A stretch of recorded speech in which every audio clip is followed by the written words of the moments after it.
And as for forgiveness, which is thought to be such a problem with some of you, of course I'll forgive their iniquity and I'll remember their sin no more, like the father of the prodigal son. But forgiveness isn't the big thing. I mean, just to be forgiven, we're not in legal trouble with our God. That's the least problem.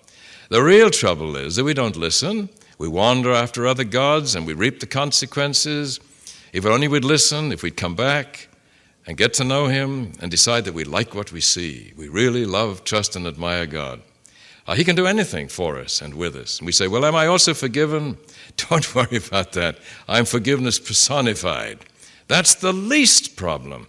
The biggest problem is to win people to come back and listen. And then follow the instructions. And God says, I'm very sympathetic with you. You're not going to be able to perfectly do what I ask you to do. But I know better than to ask a person who suffered from arthritis for 20 years to ask that person to run the 4-minute mile upon leaving my office. I won't do that. I'm just saying, keep coming, stay with me, and I can perfectly heal the damage done. Does that sound legalistic? Arbitrary? It's so reasonable. But God says, if you don't listen, I can't even tell you this. So you're not listening. Well, then I won't tell you. Oh, he doesn't let go that easily. So you're not listening? How about a little thunder, a little lightning? How about some earthquake, 2 she-bears?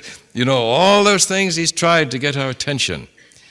And then he says, that won't work. What can I do?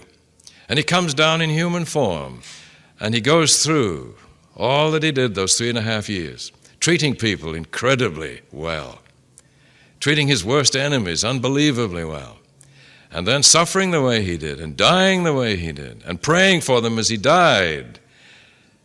And then he looks at the human race to see if they're impressed.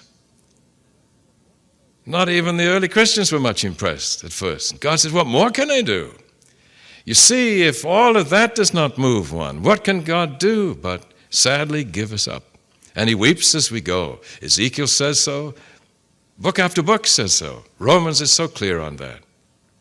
God is not willing that any should perish, but he cannot force us to do the things he wants the most.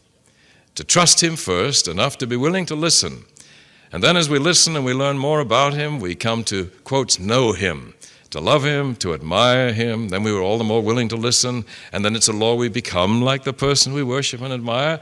And it's all, quotes, natural. It's really unnatural and unreasonable to go in any other direction. The most natural, rational, intelligent, sensible thing to do is to do the truly religious, spiritual thing.